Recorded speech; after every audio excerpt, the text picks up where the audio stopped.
Hey guys. Hey, welcome back. This is Be Back Real Quick. I'm Dionna. It's Tyrone. And if you are returning, Thank you. we appreciate you. If you are new here, Thank you. thank you.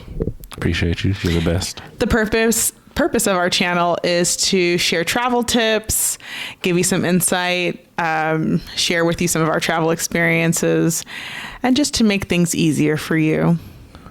That's all we're here to do. That's it, you know. So this week, I thought we would talk about kind of the ins and outs of getting an emergency passport. You might need it one day. I hope not. You never know. I know. Things happen. Things do happen. You could book a trip and realized, OMG, my passport expired last year. I didn't know. Don't know how. Yeah, why would you? You need to be keeping up on your passport. Yeah. There's a lot of important things like with passport validity. Like certain countries require certain validity to enter the country first of all. So make sure that you are always up on your passport. So in the off chance that you need an emergency passport, there are a couple of criteria that you would have to meet to get an emergency passport. Yeah, what are those? Talk to me. Those criteria. Okay, so the 4 types of emergency services the passport agency offers, and this is the U.S. agency. It would be life or death emergency, urgent travel, expedited, and then routine is like your everyday. Everyday one, yeah. Expedited and routine are actually more of your everyday. You can pay more money to get your passport expedited to you, or you could just put in for a routine passport renewal if you're not looking to go anywhere anytime soon. Okay. So I looked up the in-depth criteria for life or death emergency passports, and you may qualify for a life or death emergency passport if you need to travel internationally in the next 3 days because your immediate family member is outside of the United States. Immediate. And there's a definition for what constitutes an immediate family member. But the person would have had to have died or is dying. And they do highlight if they're in hospice care, they have had a life-threatening injury or an illness. And then the people that they constitute as immediate family members are going to be a parent, legal guardian, child, spouse, sibling, grandparent. They do not consider aunts, uncles, cousins, or other relatives to be immediate family members. So that kind of makes sense. Yeah, it does. And then let's see, what was the other part? So urgent travel.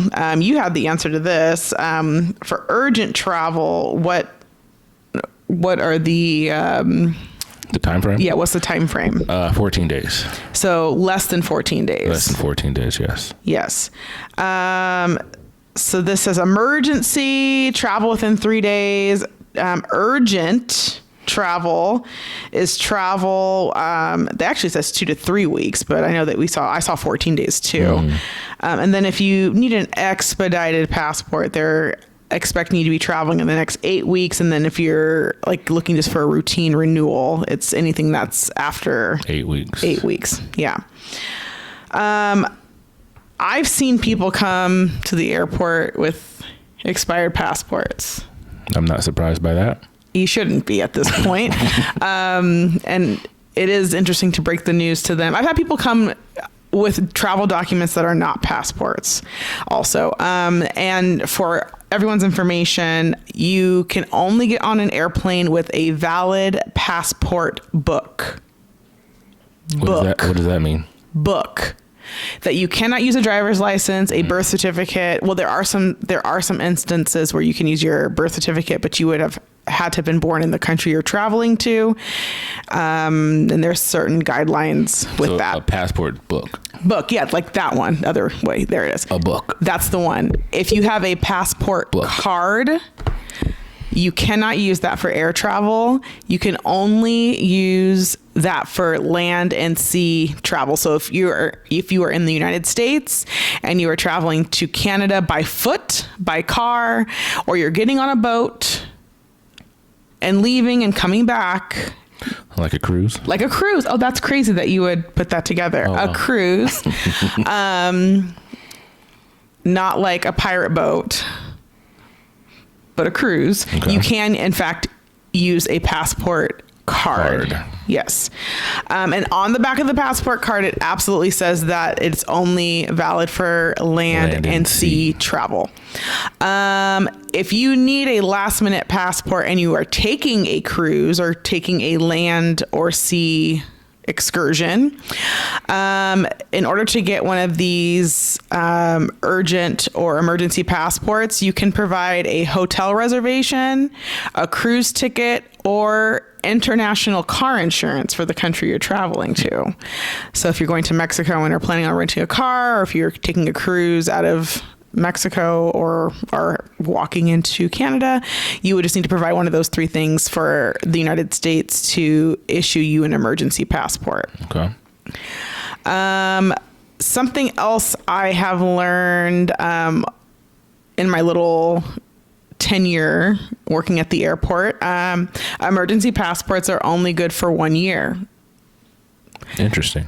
So great if you just got it. But like I stated earlier, certain countries require 3 to 6 months. Sometimes it's like no length, like just as long as it's valid through your travel. Some require 3 months beyond your travel or 6 months beyond your travel.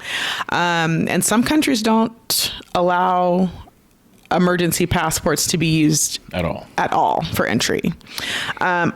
Do you know what countries those are? Well, I have a list. I don't know if like this is the only Official like these are the list? only countries, but this is what I was able to find without having to like comb through all like however many countries. I know we have a number, but like 195 or something.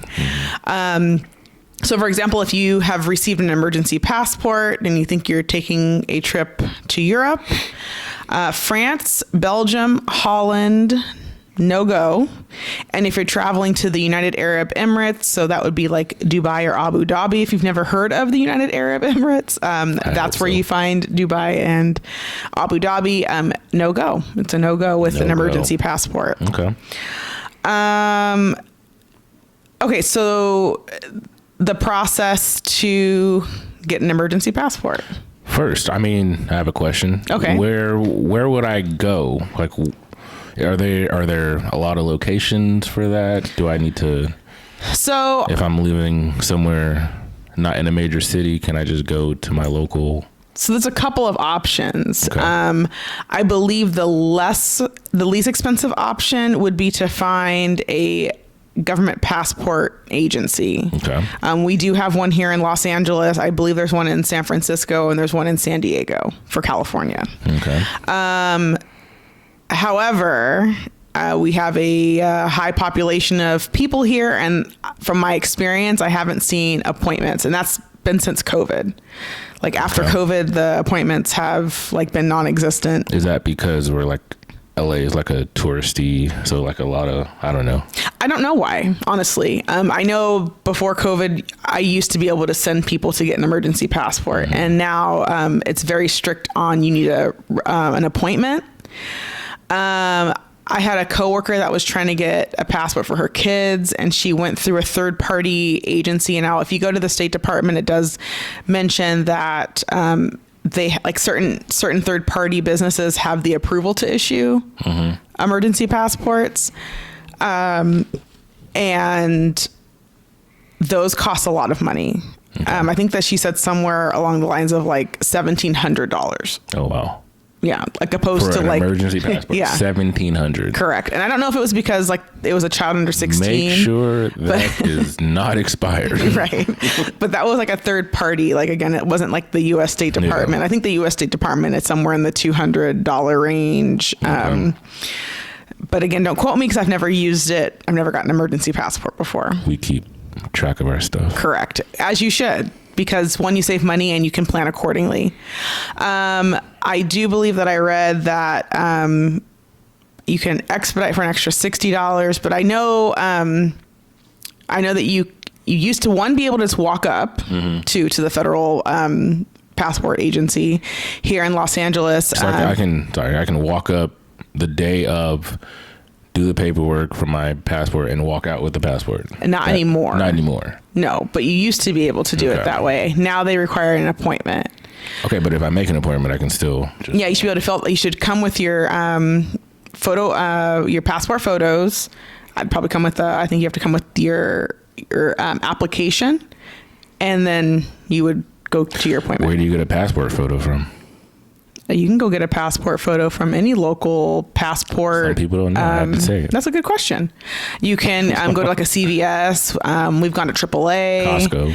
Costco does not. Do they do that? They don't do it anymore. Have a photo department anymore, but that's where we used to go to get I think our first round of passports was Costco photo. And then CVS, Walgreens. And then, like I said, like the last couple of times that we've taken like passport photos, which we use for our international driver's license, we did it at AAA. AAA, yeah. But they do like take in print, and I think it's around $15 to $17 for the pair. You had another question about like what to do, like if you... I have a bad memory. If you lose your passport, like abroad. Oh, if I lose my passport abroad, like you just said. Yeah, that's the question that you had. Yeah, what do I do? Yeah, there were some tips on the State Department website. It did. I have an idea what you can do, but go ahead. What do you think? How would you think? You tell me what you think. I don't know. I would go to the U.S. Embassy location, whatever country you're in. Right. That would be my first option. Yeah, that is the option. So per travel.state.gov, this is under international travel emergencies, lost or stolen passports abroad. What should a U.S. citizen do if his or her passport is lost or stolen? So it says that you do need a passport before returning to the United States. So you have to go obtain a passport. You need to find, like Tyrone said, a U.S. embassy or consulate.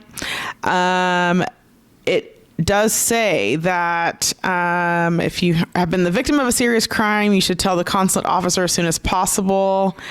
Serious crime, huh? What is that? I know what it is, but... Well, there's been a lot of U.S. citizens that have been accused of serious crimes overseas. I don't know if it has anything to do with a passport, but I don't know why I even read that, honestly. If you've been a victim of a serious crime, not if you've committed a serious crime. A victim. I totally read that wrong. So like if you were like robbed. Yes. If you're like a passport bro. Oh, yeah. And I would hope that that never happens to any of you unfortunate people who, never mind. This says, okay, what do I need to replace my passport overseas? I lost my train of thought. You should get a passport photo. So you do need a passport photo. It says you need identification. So a driver's license, or it's recommended to take a photo with you of your passport, your current passport. So if it becomes lost or stolen, you'll have that as proof that you are a U.S. citizen. A birth certificate will qualify as well. So actually, let me clarify that. Let me clarify that. So you need a passport photo. Okay. You need identification. So a driver's license or an expired passport one form of ID. Will count, yes. Okay. And then if you have a photocopy of your missing passport, you can use that, or a birth certificate. I would not travel internationally with my birth certificate. I would just go ahead and make the photocopies and keep those with me. Yes. You need travel itinerary. Yeah. Travel itinerary. So when are we going back to the United States? And then it says a police report if available, but it also says that it's not mandatory to have a police report, but it can help confirm the circumstances of your loss. Correct. Mm-hmm. And then again, the other thing I wanted to mention too about the passports being valid for 1 year, they don't have the embedded electronic chip. So that's part of the reason why a lot of the countries do not accept them, because you need to have, it's like needs to be chip readable. Yeah. I think so. Like that's what it's called. And then to answer your question about, can I just walk up and do that? No, you cannot walk up. You have to make an appointment. And online on travel.state.gov. You can create an online account, and you can get the process going that way. Okay. It's also an 800 number online as well. Okay. Yeah. The last thing, I was on Reddit, just kind of looking up information, and somebody from New York City posted 2 hours ago, this is February 2024, that they just received their passport, and it took about 3 weeks and 2 days for a routine passport renewal. A renewal, okay. Yeah. So that's not terrible. Yeah, not terrible. If you plan accordingly. Gotta plan accordingly, though. You could have your passport in 3 weeks and 2 days. And I believe the comment did say that it was not expedited in any way. Okay.